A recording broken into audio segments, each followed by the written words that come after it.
Okay जी। तो देखिए, आज जो हमें टॉपिक करना है वो है हमारा journal entries for 8 marks question. मैंने आपको 8 मार्क्स क्वेश्चन का एक टॉपिक कराना स्टार्ट किया था, जिसमें मैंने आपसे ये कहा कि देखिए, इस टॉपिक पे 2 तरह के क्वेश्चंस आते हैं। पहला क्वेश्चन जो आता है जी, वो नेसेसरी अकाउंट्स के ऊपर आता है। 3 चीजें आपको नेसेसरी अकाउंट में बनानी पड़ती है: रीवैल्यूएशन अकाउंट, कैपिटल अकाउंट और बैलेंस शीट। हमने उसके ऊपर बेस्ड क्वेश्चंस भी कर लिए। अब हम सीखने वाले जी, अगर आपको एग्जाम में जर्नल एंट्रीज आ जाए तो कैसे करना है। देखिए, इस जर्नल एंट्रीज के टॉपिक की भी एक बड़ी ही अनोखी कहानी। ये वाला टॉपिक एग्जाम में कई बार आया, बच्चे इसे लेके अनकंफर्टेबल महसूस करते हैं। होता क्या है जी, बच्चा प्रैक्टिस करता रहता है नेसेसरी अकाउंट्स को। हालांकि ये टॉपिक है आसान, बिल्कुल वैसे ही है जैसे कि अकाउंट्स है, लेकिन क्योंकि आपने ज्यादातर क्वेश्चंस प्रैक्टिस किए होते हैं नेसेसरी अकाउंट के, तो आप इसे लेके थोड़ा सा अनकंफर्टेबल हो जाते हैं। बच्चे के सामने जब एग्जाम में ये वाला आता है क्वेश्चन, तो वो इसमें थोड़ा सा डाउटफुल रह जाता है। लेकिन बेटे, सीबीएसई इसी कमजोरी का फायदा उठाता है। सीबीएसई जानता है कि बच्चा अक्सर प्रैक्टिस करेगा, तो वो अकाउंट प्रैक्टिस करेगा, तो वो कई बार एग्जाम में 8 मार्क्स में इंस्टेड ऑफ नेसेसरी अकाउंट वो दे देता है जी जर्नल एंट्रीज। हालांकि जब जब जर्नल एंट्रीज का क्वेश्चन आया है, तो ये पाया गया कि क्वेश्चन बहुत आसान था, लेकिन बच्चा उसे इस वजह से नहीं कर पाता है क्योंकि उसकी प्रैक्टिस इसमें नहीं होती है। तो आपको ये टॉपिक अच्छे से करना है जी, और इसके अलावा जो इस पे क्वेश्चंस है वो भी अच्छे से प्रैक्टिस करना है। चलिए, अब जरा ध्यान से देखिएगा जर्नल एंट्रीज कैसे करनी है। जर्नल एंट्रीज जब भी आप करेंगे, तो इसमें आप 4 स्टेप में जर्नल एंट्रीज करेंगे। सबसे पहले लिखिएगा स्टेप 1।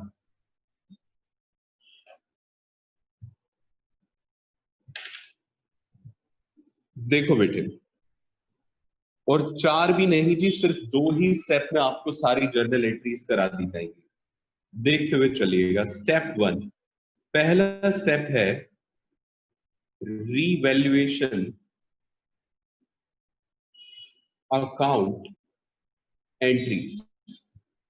सबसे पहले तो आप रीवैल्यूएशन अकाउंट से रिलेटेड जितनी भी एंट्रीज है वो पास करिएगा।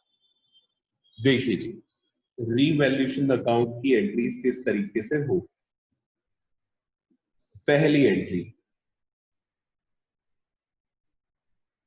For recording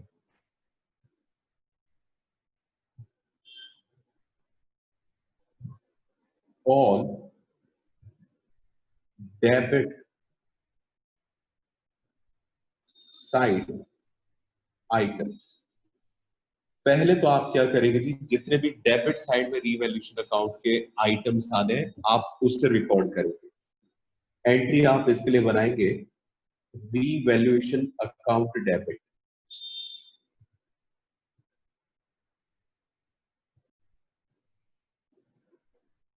to sundry assets account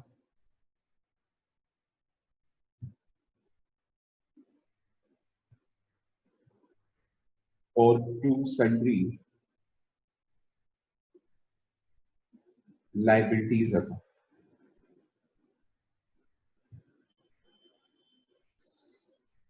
सबसे पहले तो आप जितने भी एसेट्स और लाइबिलिटीज जो कि डेबिट साइड में आने हैं, वो सारे के सारे एक ही जर्नल एंट्री में रिकॉर्ड करेंगे। ये मैं आपको क्वेश्चन के थ्रू बताऊंगा कि आप किस तरीके से करेंगे। असल में जो जो एडजस्टमेंट आएगी, हम उसमें डी और सी लिखते हुए जाएंगे। डी का मतलब ये है कि ये रीवैल्यूएशन अकाउंट में आनी है। सी का मतलब ये है कि ये रिवैल्यूएशन के क्रेडिट साइड में आनी है। पहले आप डेबिट साइड वाली सारी चीजें रिकॉर्ड कर दीजिए। इसे लिखेंगे b assets and liabilities resulting loss. Narration हो गई जी पूरी। सेकंड लिखिएगा। सेकंड जर्नल एंट्री में आपको करना है record all credit side items of revaluation account।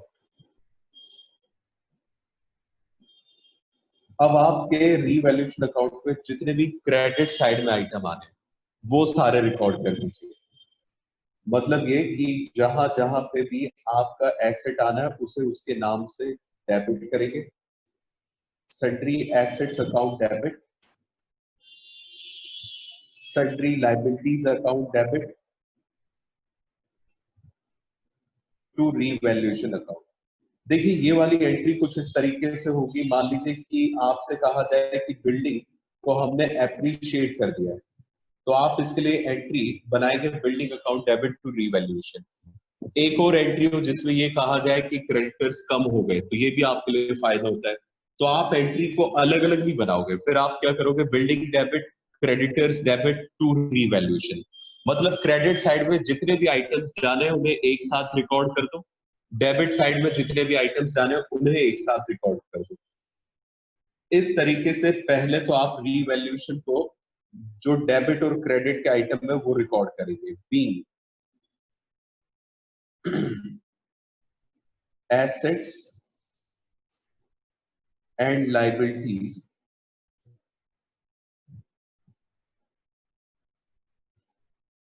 resulting gain। ठीक है जी, ये हो गया हमारा रीवैल्यूएशन अकाउंट में डेबिट और क्रेडिट साइड में जाने वाले सारे आइटम्स हो गए रिकॉर्ड। तीसरे स्टेप में आपको क्या करना है, आप प्रॉफिट ऑन रीवैल्यूएशन या फिर लॉस ऑन रीवैल्यूएशन कैलकुलेट करेंगे। प्रॉफिट ऑन रीवैल्यूएशन या फिर लॉस ऑन रीवैल्यूएशन, इसे रिकॉर्ड किया जाएगा। देखिए अगर प्रॉफिट होता है रीवैल्यूएशन पे, तो आपको अच्छे से पता है कि ये प्रॉफिट रीवैल्यूएशन अकाउंट के किस साइड में आता है, डेबिट साइड में। और आप डेबिट साइड में लिखते थे to profit on revaluation transfer to capital account. तो बेटे इसके लिए असल में एंट्री बनती है रीवैल्यूएशन अकाउंट हो जाता है डेबिट, और जो ओल्ड पार्टनर होते हैं उनके कैपिटल अकाउंट में ये ट्रांसफर हो जाता है। मैं ऐसा मान लेता हूं कि ओल्ड पार्टनर का नाम है ए और बी, तो ये वाला जो प्रॉफिट है ट्रांसफर होगा ए और बी के कैपिटल अकाउंट में। Revaluation account debit to A's capital account और to B's capital account. Narration लिखी जाएगी बी प्रॉफिट ऑन रीवैल्यूएशन। लो जी, ये नरेशन इसकी खत्म हो गई। वही मान लीजिए अगर लॉस हुआ तो आप क्या करेंगे, तो एंट्री कैसे बनेगी। देखो बेटे अगर लॉस होता है तो ये वाली जो एंट्री आपने यहां पे लिखी हुई है ठीक इसकी रिवर्स एंट्री हो जाएगी। भाई अगर प्रॉफिट की एंट्री हुई है revaluation debit to A's capital to B's capital, तो लॉस के लिए एंट्री क्या हो जाएगी, A's capital account debit B's capital account debit to revaluation. मतलब reverse entry will be made for loss on revaluation। ये जो ऊपर वाली एंट्री है बस आप इसका रिवर्स कर देंगे। मैं जानबूझ के आपको वाली एंट्री नहीं लिखवा रहा हूं, क्योंकि रिवर्स करने से भी ये बात समझ में आ जाती है कि कैपिटल अकाउंट को डेबिट करना है और रीवैल्यूएशन को क्रेडिट करना है। जी बेटे सबसे पहला स्टेप ये है, जब भी जर्नल एंट्रीज पे क्वेश्चन आए कि आप रीवैल्यूएशन को लेके जो 3 तरह की एंट्रीज बनती है वो पूरी कर दें। ज्यादा से ज्यादा रीवैल्यूएशन को लेके 3 ही तरह की एंट्री बन सकती है। पहली एंट्री जो डेबिट पे रिकॉर्ड करने वाली है, दूसरी एंट्री जो क्रेडिट पे रिकॉर्ड करने वाली है, और तीसरी एंट्री जिसमें आपका प्रॉफिट या फिर लॉस आए। अब बच्चा कई बार ये क्वेश्चन करता है कि सर इंस्टेड ऑफ डेबिट क्या हम पहले क्रेडिट वाले आइटम्स रिकॉर्ड कर सकते हैं? बिल्कुल कर सकते हैं। आप पहली और दूसरी एंट्री में से जो मर्जी चाहे वो पहले लिख सकते हैं, लेकिन प्रॉफिट वाली एंट्री ऑफ कोर्स ये सबसे लास्ट में ही आएगी। तो पहले स्टेप में हमने रीवैल्यूएशन अकाउंट को कर दिया जी एंड, ठीक है। अब इसके बाद आ जाते हैं कैपिटल अकाउंट की एंट्रीज पे। बेटे कैपिटल अकाउंट के लिए मैंने आपको बताया था कि कुछ स्टेप्स हैं जो आपको याद रखने हैं। जिन जिन बच्चों को वो स्टेप्स याद हो गए उन्हें अब जर्नल एंट्री समझने में बिल्कुल भी दिक्कत नहीं आने वाली है, और जिन बच्चों को वो याद नहीं है उन्हें बेटे समस्या जरूर आएगी। तो लिखिए जरा स्टेप 2। स्टेप 2 में हमें क्या करना है, capital account entries. Capital account को लेकर जितनी भी एंट्रीज बनती है आप वो पास करेंगे। अब आप मुझे ये बता दीजिए, कैपिटल अकाउंट को याद करने का एक स्टेप था, सारे जो स्टेप्स थे वो एक एक करके रिवाइज करते जी। सबसे पहले आप क्या करते थे, बैलेंसेस को ब्रॉट डाउन करते थे। तो बेटे बात जरा ध्यान से और कान खोल के सुन लो, बैलेंस को ब्रॉट डाउन करने की कभी भी कोई भी एंट्री नहीं होती है, मतलब हमें कोई जर्नल एंट्री नहीं बनानी है बैलेंसेस को ब्रॉट डाउन करने के लिए, ठीक है। उसके बाद दूसरा स्टेप क्या होता था, आप रीवैल्यूएशन का जो भी प्रॉफिट या लॉस होता था उसको पास करने के लिए कैपिटल अकाउंट में दिखाया करते थे। रीवैल्यूएशन रिजल्ट, अगर प्रॉफिट आता था तो क्रेडिट साइड में और लॉस आता था तो डेबिट साइड में। तो जरा ध्यान से सुनिएगा, ये वाली एंट्री आपने पहले ही पास कर दिया है, ये वाली एंट्री हमने सर पहले पास कर दी। हाँ बेटे, आप जानते हो जब आपका रीवैल्यूएशन पे प्रॉफिट आया तो आपने एंट्री क्या करी, revaluation debit to S capital to B's capital. जैसे ही आपने इसमें ए और बी के कैपिटल को क्रेडिट किया तो इनके अकाउंट में क्रेडिट साइड में ये वाला आइटम अपने आप शो हो जाएगा, तो दोबारा से आप ये वाली एंट्री पास नहीं करेंगे। तो कहने का मतलब ये कि जो पहले दो स्टेप्स हैं कैपिटल अकाउंट के, उनको लेके कोई भी जर्नल एंट्री नहीं होती है। अब आ जाइए थर्ड स्टेप पे। तीसरा स्टेप मैंने आपको बताया था कि आप शूट एट साइट वाले आइटम्स ट्रांसफर करेंगे, शूट एट साइट आइटम्स। तो बेटे शूट एट साइट आइटम्स पे हम बकायदा एक टॉपिक कर चुके हैं, accounting treatment of accumulated profits and losses, ठीक है। हाँ जी बिल्कुल, 4 स्टेप है।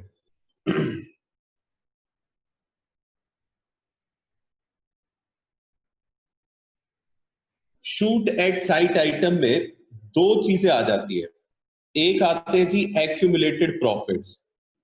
आपको ध्यान है बेटे, एक्यूमुलेटेड प्रॉफिट्स कुल मिला के मैंने आपको 8 एक्यूमुलेटेड प्रॉफिट्स बताए थे, 8, और फिर मैंने आपको उनके ऊपर एंट्रीज भी कराई थी। इन 8 आइटम्स में दो ऐसे आइटम्स थे जिन पे एडजस्टमेंट आ जाती है, यानी कि इन्वेस्टमेंट फ्लक्चुएशन रिजर्व और वर्कमैन कंपनसेशन रिजर्व।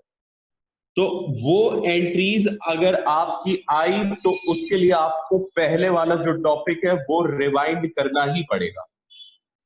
वैसे एक्यूमुलेटेड प्रॉफिट्स को डिवाइड करने की एंट्री क्या होती है, मान लीजिए अगर प्रॉफिट गिवन है रिजर्व, तो आप क्या करेंगे जी, रिजर्व अकाउंट डेबिट, और इसके अलावा वर्कमैन कंपनसेशन रिजर्व भी गिवन है, तो workman compensation reserve account debit, और अगर कोई और भी प्रॉफिट गिवन हो तो वो भी डेबिट हो जाएगा, और ये सारा का सारा प्रॉफिट ट्रांसफर हो जाएगा पार्टनर्स के कैपिटल अकाउंट में, टू एज कैपिटल अकाउंट और टू बीज कैपिटल अकाउंट,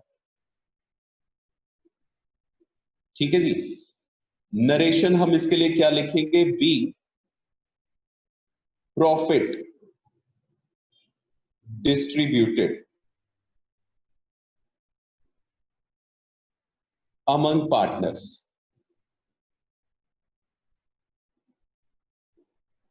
ये एंट्री बनती है जी एक्यूमुलेटेड प्रॉफिट्स को डिवाइड करने के लिए। एक्यूमुलेटेड लॉसेस को डिवाइड करने के लिए क्या एंट्री होती है? ओल्ड पार्टनर को आप कर देते हैं जी डेबिट एक्यूमुलेटेड लॉसेस के लिए, और उन लॉसेस को कर देते हैं क्रेडिट। आप सिंपल सा लॉजिक समझिए, लॉसेस का बैलेंस होता है डेबिट। अगर मुझे इसे शूटेड साइड करना है तो बेटे मुझे इसे क्या करना पड़ेगा? ऑफ कोर्स क्रेडिट ही करना पड़ेगा। जैसे कि मान लीजिए आपके पास गुडविल है, तो गुडविल अकाउंट क्रेडिट हो जाएगा। अगर आपके पास पी एंड एल का डेबिट बैलेंस है तो वो भी क्रेडिट हो जाएगा। और एक और लॉस हो सकता है जी, एडवर्टाइजमेंट सस्पेंस, तो वो भी क्रेडिट हो जाएगा। इन तीनों को अगर ये तीनों आ रहे हैं तो एक साथ ही क्रेडिट करेंगे, अलग अलग नहीं। इन तीनों का टोटल क्या करेंगे, फिर ओल्ड पार्टनर्स में ओल्ड रेशियो में डिवाइड कर देना है। एंट्री बनेगी जी, A's capital account debit, B's capital account debit,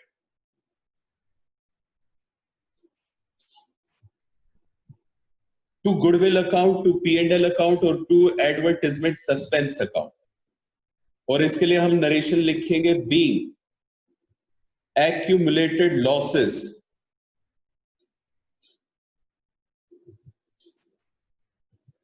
distributed।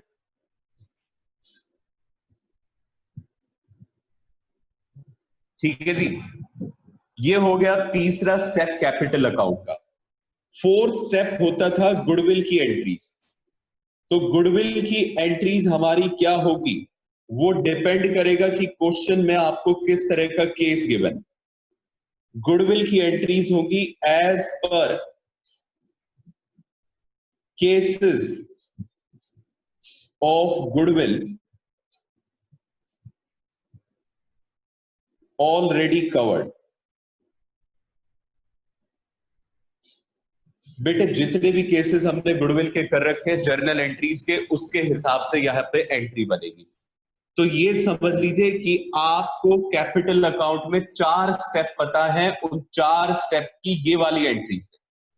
जैसे ही ये वाली एंट्रीज हो गई तो आपकी कैपिटल अकाउंट की सारी एंट्रीज खत्म हो जाती है और कैपिटल अकाउंट पूरा हो जाता है जी। ठीक है, यहां पे आके स्टेप 2 हो गया फिनिश।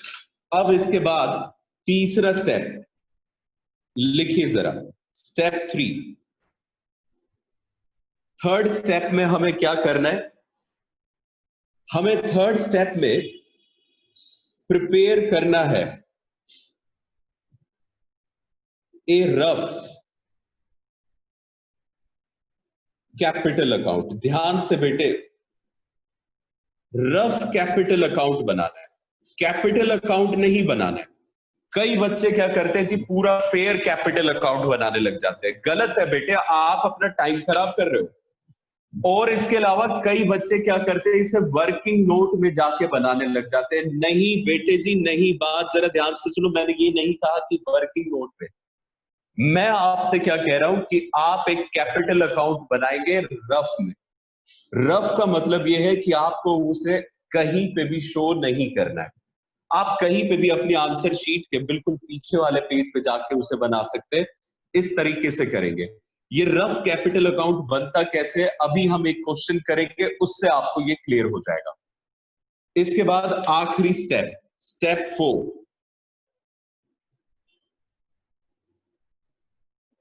फोर्थ स्टेप,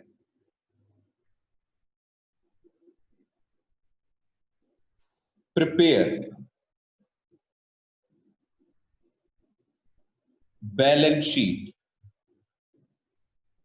इसके बाद आप क्या करेंगे जी, बैलेंस शीट बनाएंगे। और बैलेंस शीट दो चीजों को देखते हुए बनेगी। इसे कहा जाता है balance sheet after reconstitution.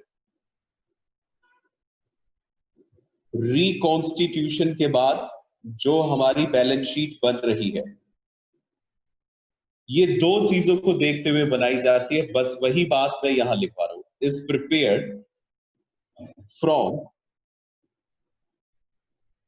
Old balance sheet and revaluation account. आप दो चीजों को देखते हुए बनाएंगे, पुरानी बैलेंस शीट को और रीवैल्यूएशन अकाउंट को। ठीक है जी, ये बिल्कुल वैसे ही बनेगी जैसे कि आप पहले बनाते थे, क्योंकि रीवैल्यूएशन अकाउंट हमने बनाया नहीं होगा, तो रीवैल्यूएशन की जर्नल एंट्रीज ये लिख दीजिए। इस तरीके से बनेगी जी हमारी बैलेंस शीट। ठीक है बेटे, अब जरा ध्यान से सुनिएगा, बात करते जी वर्किंग नोट।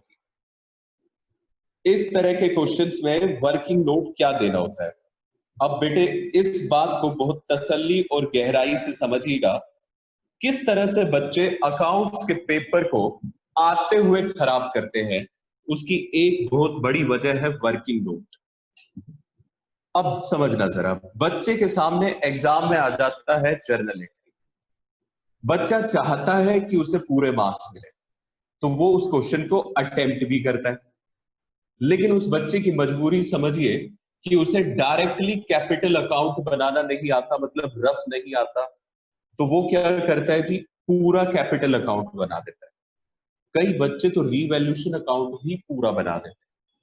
आप एक बात बताइए, क्वेश्चन कितने मार्क्स का है? 8 मार्क्स का, और उसमें वो मांग रहा है journal entry.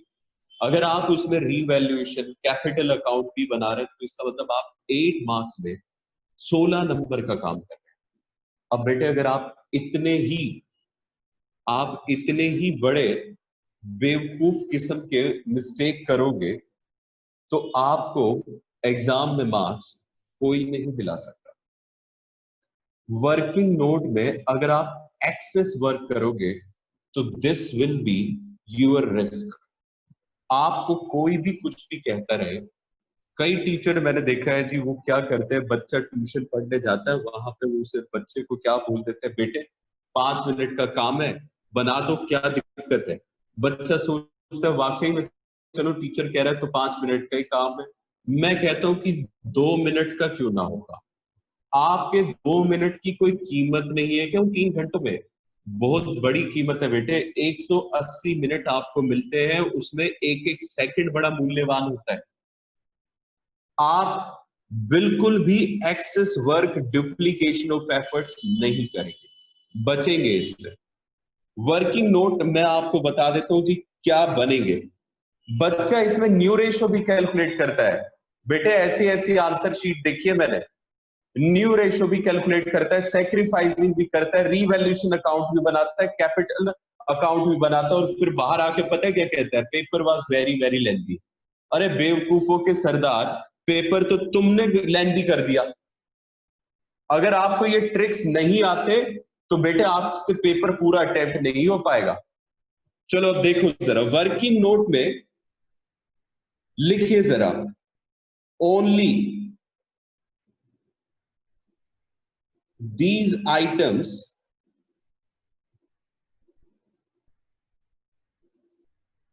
will be shown in working note.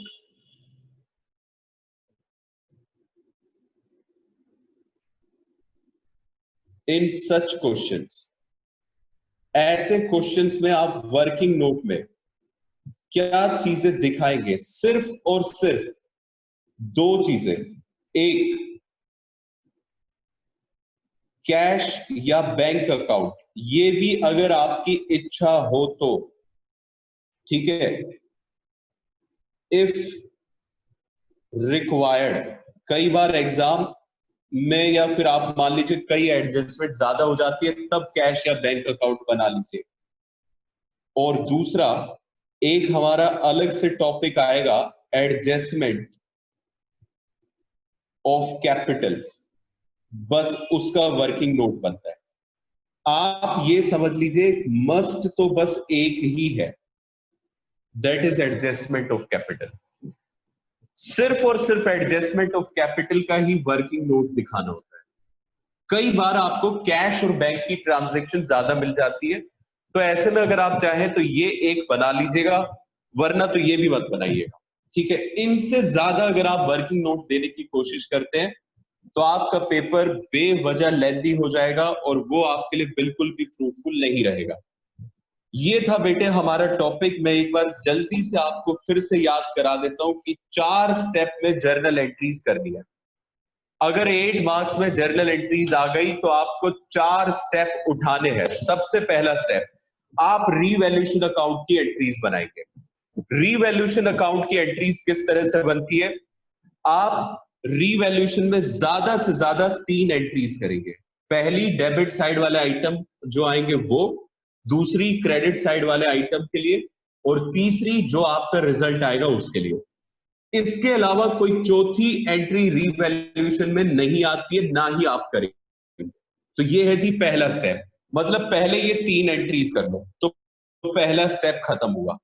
फिर उसके बाद दूसरे स्टेप पे आना, अपने दिमाग में सोचना अब मैं कैपिटल अकाउंट की एंट्रीज बनाता हूं। तो कैपिटल अकाउंट के लिए वो स्टेप्स जरूर याद रखना। पहला स्टेप होता है बैलेंस ब्रॉट डाउन, कोई एंट्री नहीं।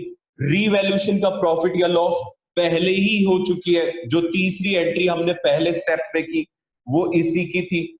फिर शूटेड साइड के आइटम्स जो है उसके लिए एंट्रीज, उसके लिए ऑफ कोर्स हमें सारे केसेस आने चाहिए शूटेड साइड के।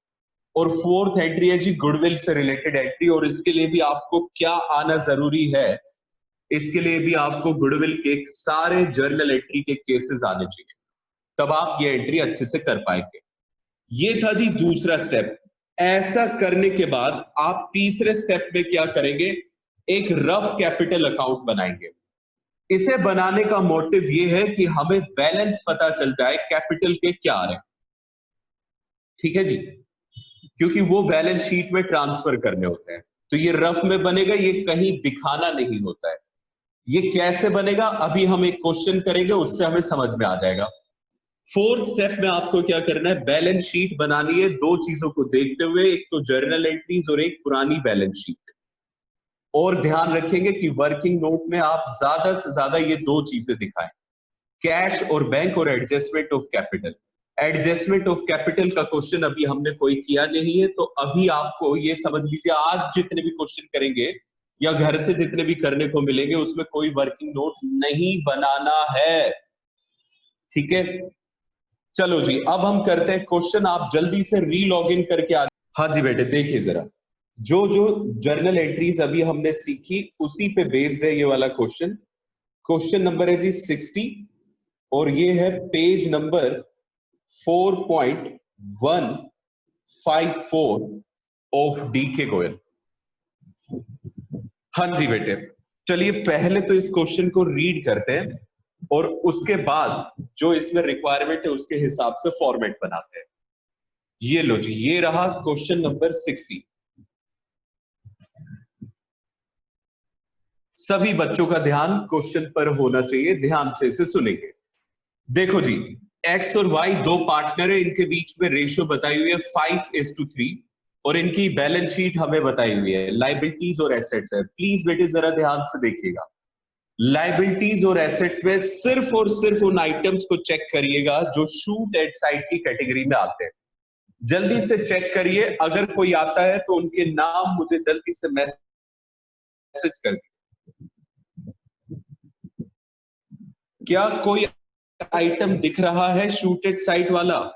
अगर हाँ तो जल्दी से मुझे रिस्पॉन्ड करिए और बताइए कौन कौन से आइटम है।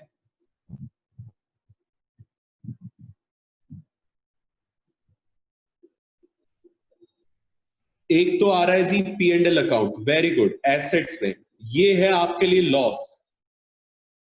और एक आ रहा है जी वर्कमैन कंपनसेशन रिजर्व, ये है आपके लिए फायदा। वेरी गुड, चलो आगे देखो। बैलेंस शीट में और कुछ भी नहीं देखना होता इनके अलावा। तो मतलब दो पार्टनर है एक्स और वाई, और उनके बीच में रेशियो ओल्ड है 5:3। अब ये एक नया पार्टनर लेकर आते हैं जी जेड, 1 अप्रैल 2018 को 1/8 शेयर के साथ आ रहा है। जेड 20,000 रुपए कैपिटल के लाएगा और 12,000 रुपए गुडविल के लाएगा कैश। ठीक है जी, 12,000 रुपए कैश में ला रहा है गुडविल के, और 20,000 रुपए लेकर आ रहा है वो कैपिटल के। Z acquire his share entirely from X। लो बेटे सेक्रीफाइसिंग रेशियो बता दी गई है। Z ने सारा का सारा शेयर X से लिया, तो इसका मतलब जितना भी पैसा ये प्रीमियम फॉर गुडविल लेकर आएगा वो एक ही पार्टनर को मिलेगा जिसका नाम है एक्स। ठीक है, नेक्स्ट ये सारे रीवैल्यूएशन किए गए हैं, provident fund, debtor, stock, creditor, fixed assets. अब इन्हें देखिए जरा कैसे करना है। पहले एक बार रिक्वायरमेंट पढ़ लेते क्या है। पास देखिए क्या कह रहे हैं, प्रिपेयर जर्नल एंट्रीज। एक तो जर्नल एंट्रीज बनाइए और कहते हैं जी नेसेसरी अकाउंट बनाइए और नई बैलेंस शीट बनाइए। Also calculate new profit sharing ratio. क्योंकि ये वाला क्वेश्चन आपकी बुक में प्रैक्टिस करने के लिए दिया हुआ है, इस वजह से इस क्वेश्चन में सारी चीजें उसने पूछ ली। उसने कहा जी जर्नल एंट्रीज दे दो, फिर नेसेसरी अकाउंट भी बना दो, और फिर उसके बाद नई बैलेंस शीट भी बना दो और नई रेशो भी कैलकुलेट कर दो। लेकिन एग्जाम में इतना बड़ा क्वेश्चन नहीं आएगा, तो मैं यहां पे थोड़े चेंजेस कराता हूं। ये नेसेसरी अकाउंट को कट कर दो जी, हम इसमें सिर्फ और सिर्फ जर्नल एंट्रीज बनाएंगे, नई बैलेंस शीट बनाएंगे और नई रेशो भी इसे कैलकुलेट करके नहीं देने वाले। अब ये क्वेश्चन पूरा 8 मार्क्स में बन गया है। जर्नल एंट्रीज देनी है और नई बैलेंस शीट देनी है बस। ठीक है जी, क्योंकि इस क्वेश्चन में जर्नल एंट्रीज है, तो जब भी जर्नल एंट्रीज का क्वेश्चन आए तो आप रीवैल्यूएशन से रिलेटेड जितने भी आइटम है उन पे डी और सी लिख लीजिए, ताकि आपको यह पता चल जाए कि कितने आइटम रीवैल्यूएशन के डेबिट एंट्री में आएंगे और कितने आइटम रीवैल्यूएशन के क्रेडिट एंट्री में आएंगे। ध्यान से देखिएगा, प्रोविडेंट फंड को इंक्रीज करना है जी 5000 से। देखिए जरा प्रोविडेंट फंड गिवन कहां है, ये लायबिलिटीज में गिवन है। प्रोविडेंट फंड बेटे एक ऐसा अमाउंट होता है जो वर्कर के रिटायरमेंट पे फर्म को देना होता है, तो it is always a liability. Liability को अगर आपने 5000 से बढ़ाया तो ये आपके लिए डी डेबिट साइड में आएगा। फिर कहता है जी डेटर्स आर ऑल गुड, सभी डेटर्स हमारे अच्छे हैं। Therefore no provision is required on debtor, इसलिए आपको कोई भी प्रोविजन डेटर्स पे नहीं बनाना है। अगर आपको कोई भी प्रोविजन डेटर पे नहीं बनाना है तो इसका मतलब जो पहला प्रोविजन बना हुआ है वो आपको खत्म करना है। देखिए जरा ये 600 रुपए का प्रोविजन है, और बेटे प्रोविजन असल में एक लायबिलिटी होता है। हालांकि हम इसे यहाँ डेटर्स में से माइनस करके शो करते हैं क्योंकि ये इस प्रोविजन को शो करने का एक तरीका होता है, लेकिन by nature it's a liability. और अगर आपको लायबिलिटी खत्म करनी है तो ये आपके लिए फायदा है, तो ये आएगा जी क्रेडिट साइड, यहां सी लिख देंगे। Stock includes 3000 for obsolete item. कहते हैं जी स्टॉक में कुछ ऑब्सोलेट ऐसे आइटम्स हैं जो अब खराब हो गए, तो मतलब स्टॉक में पड़े पड़े कुछ आइटम्स खराब हो गए, तो ये आपके लिए नुकसान हुआ, ये डेबिट में आएगा। क्रेडिटर्स को 1000 ज्यादा देना है, लाइबिलिटी बढ़ गई, डेबिट में आएगा। फिक्स एसेट्स की नई वैल्यू होगी 70000, पुरानी वैल्यू है 80000, तो एसेट्स की वैल्यू घट गई, तो मतलब ये भी आपके लिए लॉस है, ये भी कहा आएगा डेबिट में। ध्यान से देखिए डेबिट में आ रही है जी 4 आइटम और क्रेडिट में आ रहा है सिर्फ 1 आइटम। अब इसके हिसाब से हम जर्नल एंट्रीज बनाएंगे। पहले तो आप जर्नल का पूरा एक फॉर्मेट तैयार कर लीजिए, पूरे पेज पे जर्नल एंट्रीज का एक फॉर्मेट। देखो जी चाहे जर्नल आए चाहे अकाउंट आए, बिना फॉर्मेट के तो अकाउंट्स में पत्ता भी नहीं हिलता। फॉर्मेट के बिना अगर आपने जर्नल एंट्रीज बनाई तो समझ लो कि आपने अपने एग्जाम में 3 नंबर खो दिए, 3 मार्क्स। आप पूरा सही करके आइएगा फिर भी आपको 8 में से 5 मार्क्स ही मिलेंगे। तो पहले तो फॉर्मेट ही तैयार कर लो। ये हो गया जी डेट, इसके बाद पर्टिकुलर्स,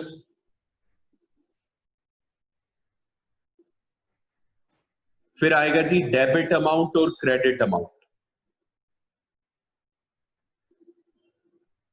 अमाउंट के कॉलम को ज्यादा बड़ा कभी मत बनाइए, जितना मैंने यहां बनाया बस इतने ही स्पेस में इसे बनाया करिए, हो जाता है जी। क्वेश्चन नंबर 60, और ये रिक्वायरमेंट है जी इसकी जर्नल एंट्रीज, तो यहां हम लिख देंगे journal, date, particulars, amount debit और अमाउंट क्रेडिट। ठीक है, चलो बेटे जी, अब बताओ जरा पहला स्टेप क्या था जर्नल एंट्रीज में? रीवैल्यूएशन की एंट्रीज बनाना। तो रीवैल्यूएशन की जो हमें एंट्रीज बनानी है उसमें 3 एंट्रीज आ सकती है। सबसे पहले तो डेबिट साइड वाली एंट्री। अच्छा, डेट में बताइए जरा, क्या इस क्वेश्चन में हमें डेट गिवन है? बिल्कुल गिवन है जी। बैलेंस शीट जिस डेट की गिवन है 2018 2018 मार्च 31, तो पहले तो डेट लिखिए। अब जो जो रीवैल्यूएशन अकाउंट में डेबिट साइड में आना है उस आइटम को इस साइड इस एंट्री में लिखते हुए चलिए। रीवैल्यूएशन अकाउंट डेबिट, देखो जी क्या क्या आएगा। 2, प्रोविडेंट फंड। सबसे पहला काम तो यही करना था कि प्रोविडेंट फंड को इंक्रीज करना था 5000 से, ये हो गया जी इंक्रीज। उसके बाद दूसरा जो है वो डेटर्स का है, वो क्रेडिट में आएगा। स्टॉक, स्टॉक में 3000 आइटम्स ऑब्सोलेट हो गए थे, तो ये भी आपके डेबिट में आएगा, लॉस है। स्टॉक 3000। नेक्स्ट, क्रेडिटर्स को हमें 1000 रुपए ज्यादा देने हैं, तो 2 क्रेडिटर्स, क्योंकि बेटे ये भी लॉस है, आपकी लाइबिलिटी बढ़ रही है, तो ये भी डेबिट साइड में ही आएगा। फिक्स एसेट्स की वैल्यू घट गई, तो फिक्स एसेट्स को कर दो जी credit to fix assets account. कितने से घटी? नई वैल्यू 70,000 है, पुरानी वैल्यू 80,000 है, तो वैल्यू डिक्रीज हुई है 10,000 से। इसका जितना भी टोटल बनता है वो डेबिट साइड में दिखा दीजिए। 19,000, मतलब रीवैल्यूएशन अकाउंट के डेबिट साइड का टोटल 19,000 आ रहा है। नरेशन लिख देते हैं जी, बी loss on assets and liabilities recorded. आप नरेशन में ये भी लिख सकते हैं, और एक नरेशन मैंने आपको पहले लिखवाई थी, आप वो भी लिख सकते हैं। आपके जो मन में आया वो लिख दीजिएगा, बस वो इस एंट्री से रिलेटेड हो। अगली एंट्री बेटे जी, मार्च 31 जो रीवैल्यूएशन अकाउंट के क्रेडिट में आइटम आते हैं आप वो लिखिए। सिर्फ एक ही आइटम है, वो है डेटर्स। तो डेटर्स हमारे सारे अच्छे थे, तो जरा ध्यान से सुनिएगा, प्रोविजन हटाया था, तो आप यहां डेटर्स की जगह क्या लिखेंगे? Provision on debtors account debit to revaluation account. Narration में बी गेन ऑन रीवैल्यूएशन, या एसेट्स लाइबिलिटीज भी लिख सकते हैं, रिकॉर्डेड। हाँ जी बेटे, कितने का प्रोविजन हटा दिया? 600 का, तो फायदा भी 600 का हो गया। अब तीसरी एंट्री रीवैल्यूएशन की, ये बताओ जरा, रीवैल्यूएशन के डेबिट का टोटल अगर 19,000 है और क्रेडिट का टोटल है सिर्फ 600 रुपए, तो फायदा होगा या नुकसान होगा? गेन होगा या लॉस होगा?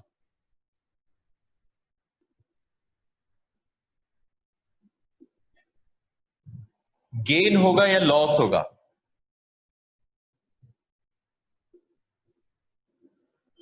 अगर डेबिट साइड का टोटल है 19,000, क्रेडिट साइड का टोटल है 600 रुपए, तो बताइए इसमें आपको फायदा होगा या नुकसान होगा?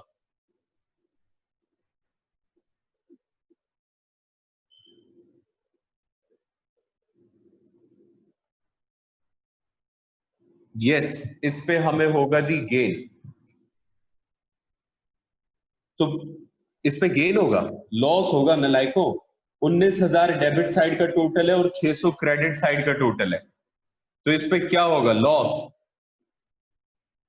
लॉस होगा, तो लॉस को डिवाइड करने की एंट्री थी, ओल्ड पार्टनर को डेबिट करिए। X capital account debit,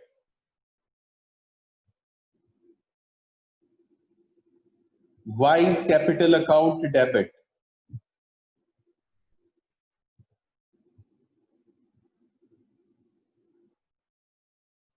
to revaluation account.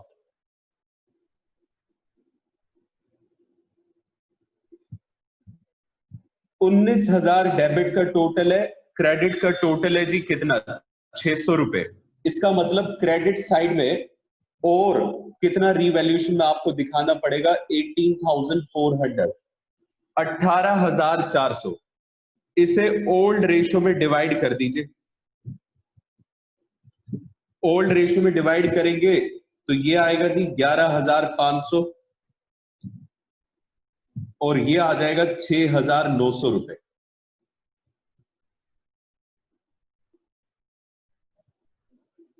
Being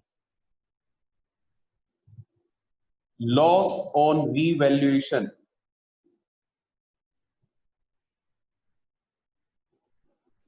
divided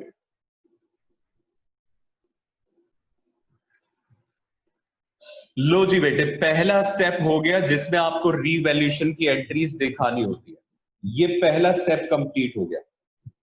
अब इसके बाद कैपिटल अकाउंट की एंट्रीज पे आ जाइए। बताइए जरा, पहला स्टेप क्या था कैपिटल अकाउंट में, बैलेंस को ब्रॉट डाउन करना। तो बैलेंस को ब्रॉट डाउन करने की क्या एंट्री होती है, जवाब है जी कोई एंट्री नहीं होती। रीवैल्यूएशन पे लॉस हुआ, दूसरा स्टेप, उसके लिए क्या एंट्री होती है, जो भी एंट्री होती है वो पहले ही आप पास कर चुके, तो अब दोबारा नहीं करेंगे। अब है जी तीसरा स्टेप। तीसरा स्टेप हमारा था कि आप बैलेंस शीट चेक करिए, एक्यूमुलेटेड प्रॉफिट्स और लॉसेस को डिवाइड करने की एंट्री करिए। तो इस क्वेश्चन में प्रॉफिट भी गिवन है और लॉस भी गिवन है। पहले तो प्रॉफिट गिवन है, वर्कमैन कंपनसेशन रिजर्व, तो उसे डिवाइड करने की एंट्री करते हैं। Workman compensation reserve account debit to X capital account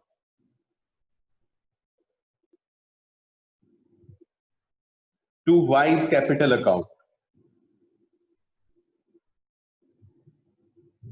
workman compensation reserve में आएगा 5,800, ये डेबिट हो जाएगा और इसे हम डिवाइड करेंगे ओल्ड रेशियो में, यानी कि 5:3। तो बेटे जी एक्स के हिस्से में आएगा 3,625 और वाई के हिस्से में आएगा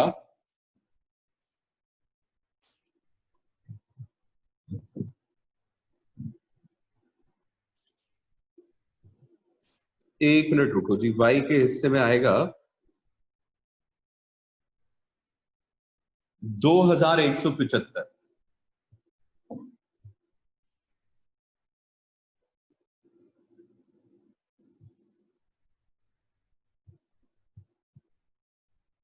और नरेशन लिखेंगे being WCR divided among partners.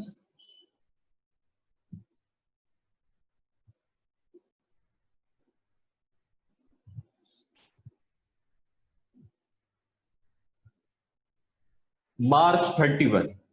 आगे देखिए जरा, P&L अकाउंट आपका लॉस है जी। लॉस को डिवाइड करने के लिए आप क्या एंट्री बनाएंगे, X capital account debit Y's capital account debit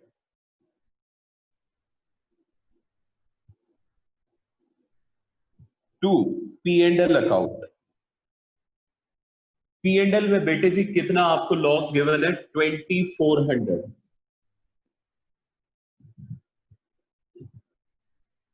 तो ये हो जाएगा 1,500 और 900।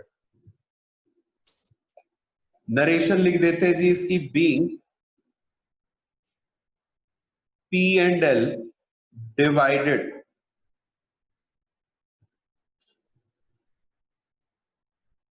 Among partners. लो जी, ये भी हो गया। ठीक है, इसके बाद फोर्थ और लास्ट स्टेप जो होता था आपका कैपिटल अकाउंट में, वो होता है जी गुडविल की एंट्रीज। तो बेटे गुडविल के बारे में इसने कहा है कि वो कैपिटल और गुडविल का पैसा कैश में लेकर आया है, तो डेट रहेगी सेम। पहले आप कैपिटल और कैश को लाने की एंट्री बना दीजिए, कैश अकाउंट डेबिट टू जेड्स capital account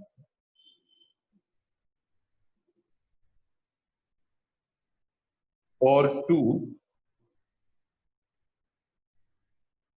premium for goodwill account. Z भाई साहब कैपिटल लेकर आए हैं 20,000 रुपए और गुडविल का पैसा लाए जी 12,000 रुपए। तो कुल मिला के कैश कितना लेकर आए? 32,000। ठीक है जी। इसके बाद बेटे ये वाली एंट्री आपको क्या करनी है, ओल्ड पार्टनर्स में जो सेक्रीफाइस कर रहा होगा मार्च 31 उसके बीच में डिवाइड भी करनी है। तो premium for goodwill account debit, क्योंकि इस क्वेश्चन में एक ही पार्टनर से सारा का सारा शेयर एक्वायर किया गया है एक्स से, तो ये सारा का सारा प्रीमियम का पैसा भी किसको मिलेगा जी? सिर्फ और सिर्फ एक्स को, because only x is sacrificing. तो 12,000 रुपए इसके अकाउंट में आप ट्रांसफर कर देंगे और इसकी नरेशन लिखेंगे बी प्रीमियम डिवाइडेड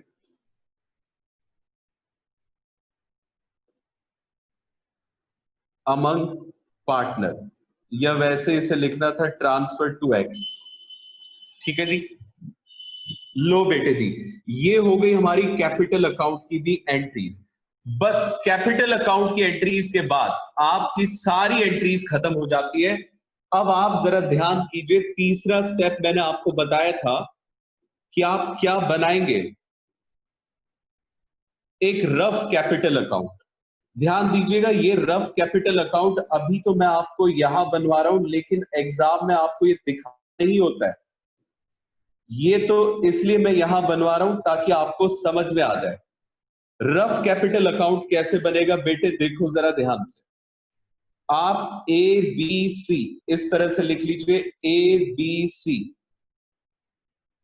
और ये है डेबिट साइड और ये है क्रेडिट साइड। अब ध्यान से आप एक कैपिटल बस वैसे ही इसे बनाइए, ये ध्यान में रखते हुए कि आपको बाय टू में कुछ भी नहीं लिखना है।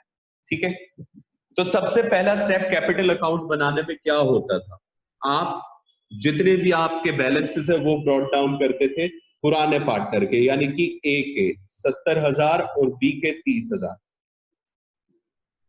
नेक्स्ट स्टेप, अगला स्टेप होता था जी, आप रीवैल्यूएशन पे कोई भी प्रॉफिट या लॉस हुआ तो उसे यहां ट्रांसफर करते थे। तो देखिए जरा, इसमें रीवैल्यूएशन हुआ था 11,500 और 6,900 एक्स और वाई के डेबिट साइड में आए।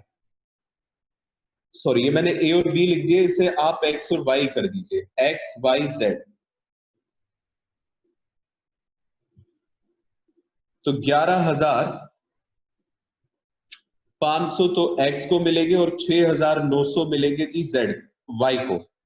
जेड को कुछ नहीं मिला। तीसरा स्टेप होता था, अगर कोई एक्यूमुलेटेड प्रॉफिट और लॉस है तो उसे डिवाइड करना, तो ये भी हमने डिवाइड किया हुआ है।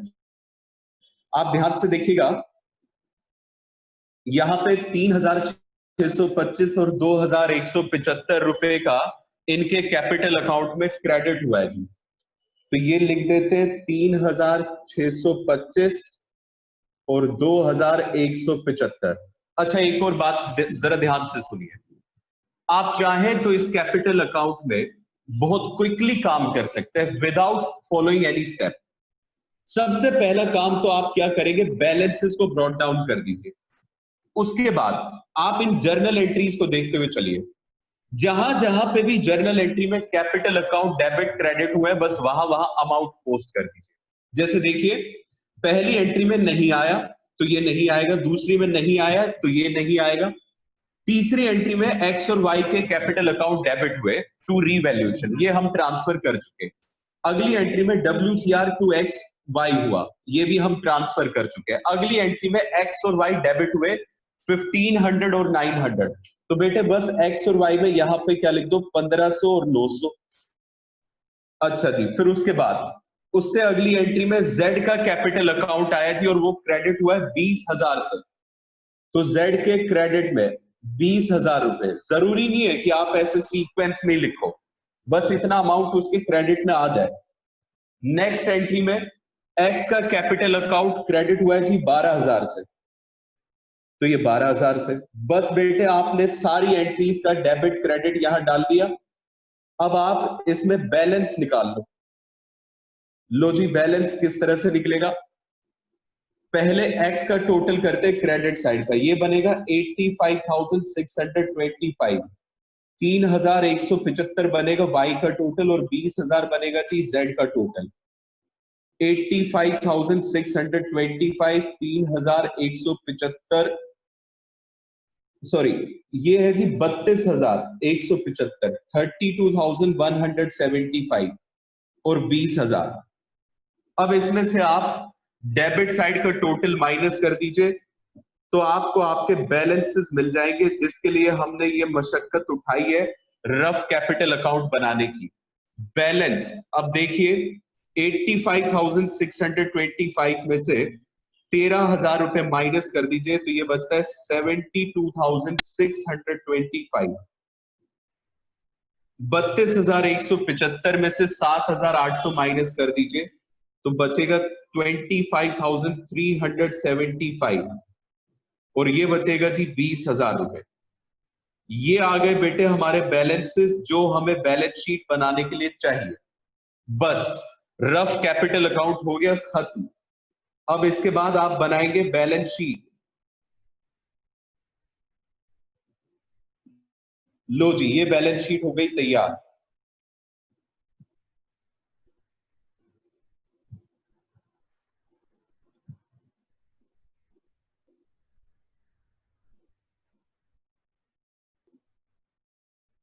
बैलेंस शीट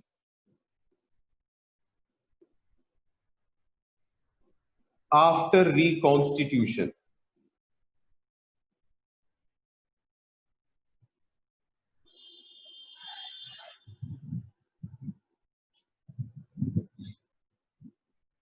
बैलेंस शीट आप दो चीजें देखते हुए बनाएंगे, पहला जो ओल्ड बैलेंस शीट है वो, और दूसरा दूसरा आप इसमें देखेंगे जो आपको जर्नल एंट्रीज में चेंजेस दिखेंगे जी। ठीक है, चलिए अब जरा ध्यान से देखिएगा।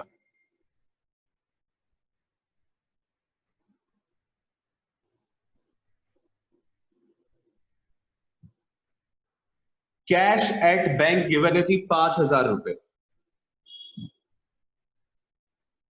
तो बेटे इसमें क्वेश्चन में बैंक बैलेंस गिवन है, तो जहां जहां आपने कैश लिखा है, बस एक ही जगह पे कैश लिखा है जी, उसे चेंज करके क्या कर दो बैंक, अदरवाइज आपको कैश अलग से दिखाना पड़ जाएगा।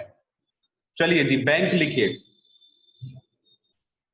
5,000 रुपए हमारे पास एग्जिस्टिंग बैलेंस था, और एक नया पार्टनर जेड आया। देखिए जरा इस एंट्री में आपने बैंक को कितने से डेबिट करा है, 32,000। इसका मतलब यह है कि 32,000 रुपए वो लेकर आया। ये यहां दिखा दीजिए 32,000, तो ये हो गया 37,000।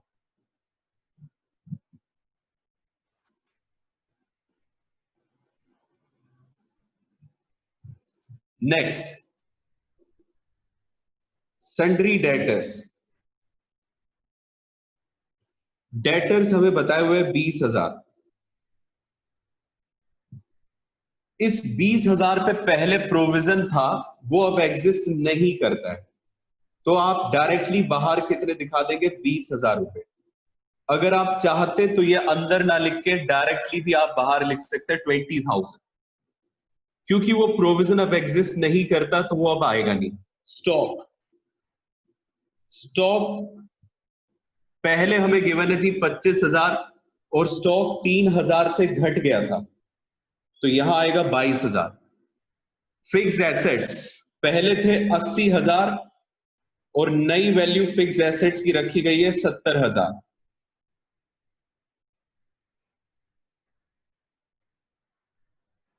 पी एंड एल का डेबिट बैलेंस ये बेटे खत्म हो गया है, अब ये नहीं आएगा। तो एसेट साइड तो पूरी निपट गई। अब इसके बाद लाइबिलिटीज पे आइए। क्रेडिटर्स, क्रेडिटर्स हमें गिवन थे 15,000 रुपए के। क्या क्रेडिटर्स में कोई चेंज आया? जी हां, 1,000 से बढ़ गए थे, तो अब क्रेडिटर्स आएंगे 16,000। प्रोविडेंट फंड पहले 10,000 है और प्रोविडेंट फंड में भी चेंज आया जी। पहले 10,000 थे, प्रोविडेंट फंड 5,000 से बढ़ गए, तो ये हो गए 15,000। वर्कमैन कंपनसेशन रिजर्व ये डिवाइड हो चुका है, अब एग्जिस्ट नहीं करता है। इसके बाद कैपिटल गिवन है, तो अब कैपिटल लिखिए 3 पार्टनर की, एक्स वाई जेड। इस रफ कैपिटल अकाउंट को बनाने का मकसद क्या था कि हमें ये बैलेंसेस पता चल जाए, क्योंकि इन बैलेंसेस के बिना, कैपिटल के बिना आप बैलेंस शीट नहीं बना पाते। लो जी, अब इनका टोटल कर दो। 72,625 प्लस 32,175 प्लस 20,000, तो ये आएगा 1,24,800।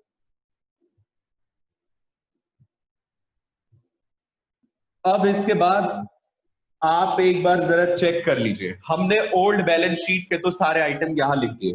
कोई अनरिकॉर्डेड एसेट या लाइबिलिटी आया हो तो बेटे जी कुछ भी अनरिकॉर्डेड एसेट या लाइबिलिटी नहीं है, तो बस अब आप बैलेंस शीट का टोटल कर दीजिए, आपका टोटल बिल्कुल इक्वल आएगा।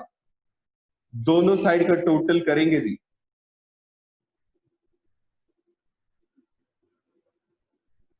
क्या हमने कोई चीज मिस कर दी है?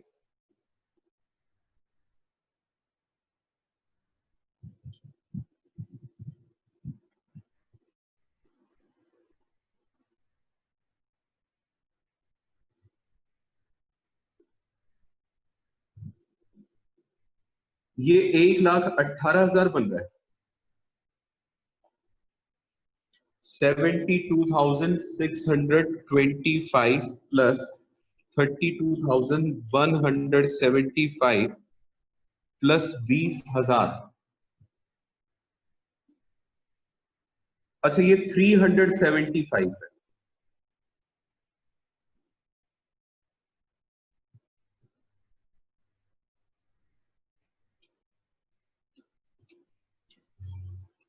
एक लाख 25,000 बन रहा है जी।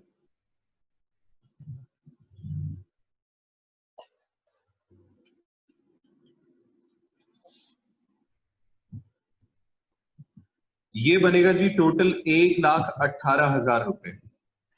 अब दोनों साइड का टोटल करिए और भगवान से प्रार्थना कीजिए कि आपका टोटल इक्वल आए। और बेटे मुबारक हो, भगवान ने आपकी सुन ली। 1,49,000 ही टोटल आ रहा है।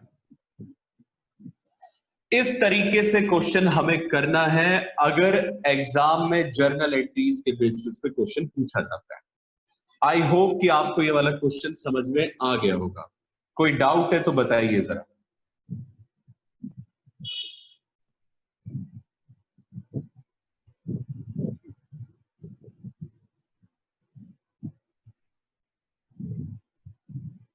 हाँ जी बेटे जी, कोई डाउट है?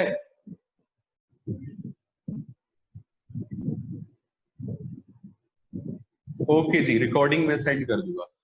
कोई डाउट है तो बताओ जरा।